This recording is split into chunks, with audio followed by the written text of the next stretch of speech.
Hello, we will be talking today about College Career Readiness Standard 6.6 of reading literature, and that is point of view. Point of view up until the sixth grade is mainly focused on first, second, or third person point of view. What we're talking about in this standard is how the narrator or the storyteller sees it. What is the point of view of the character? How does the character feel? And so I've given you a little illustration here. Depending on your perspective or your point of view, the way that you're looking at it, like through the lens of a camera, this could be a 6 or it could be a 9. So it just all depends on your point of view.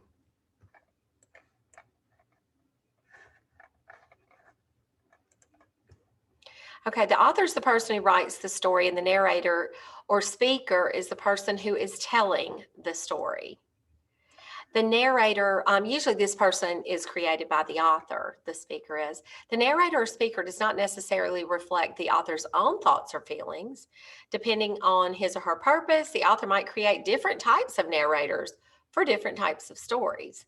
Sometimes the narrator is the character in the story, sometimes he's not, just an observer. So their perspective can affect different elements in the story. Perspective is, like I was saying, is the lens that you're looking through. It's the position from which something is considered. As we're reading, we should be looking at the narrator's thoughts, feelings, actions. And I also add in there sayings. So when I'm teaching this to my class, I often tell them that you can tell a lot about the character or the narrator fast, very fast, and that's from the character's feelings, actions, what they're saying, and what they're thinking.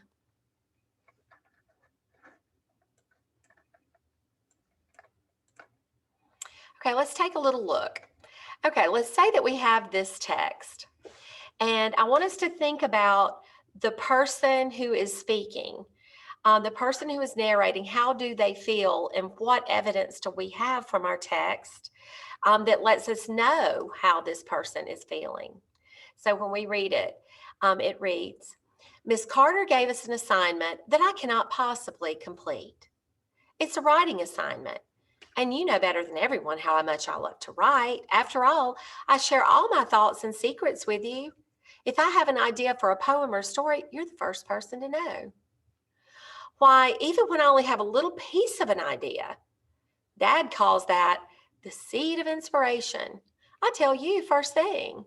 I love that feeling of having a good idea pop into my head, just like when I spot the first of the purple lupines peeking through the fields of wild oats. When a good thought comes, I run straight to it, don't I? Then I scribble it down while it's still fresh in my mind, as the hot bread rolls Dad takes out of the oven on a Saturday night. Soup night, he calls it, as if it were a big event. Well, it is nice, but that's as much as I'll admit. So why, dear diary, do I lament my sad fate instead of cheering another opportunity to do what I love doing anyway? Why haven't I written a single idea in your pages? Because this year, the theme of the school essay contest is new and exciting. Can you believe it? I, Lisa Moy, don't have a chance. Okay, so if you're assigning adjectives that tell us how this speaker is feeling, then that lets you know her point of view. How does she feel? So to answer that question, let's look at the clues that we've recorded, okay? Let's take a look at how she feels. So we have a little organizer here. What were her thoughts in general? Like, how did Lisa feel? She thinks that soup night is nice, but not the big event her dad makes it out to be. Now, so that's the one thing that she thought, which she said she thinks it's nice. Her feelings, we know she loves to write. She loves the feeling of having a good idea. She talks about it to her diary. Her actions in general show us that she shares all of her thoughts and secrets with her diary. As soon as she has an idea for a story or poem, she writes it in her diary. Now, what are her thoughts about writing this assignment? She thinks that she doesn't have a chance to win the essay contest because the theme is new and exciting. She laments her sad fate, and she hasn't written down. Her actions are she hasn't written a single idea. So let's look.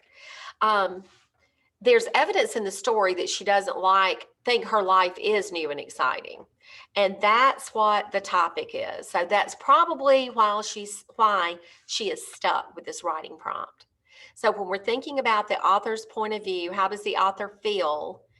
And we know we've looked at what she said, what she thought, what she felt, and what she was thinking. The reason she thinks she can't complete the writing assignment on the theme of new and exciting is because she didn't think that her life is actually new or exciting.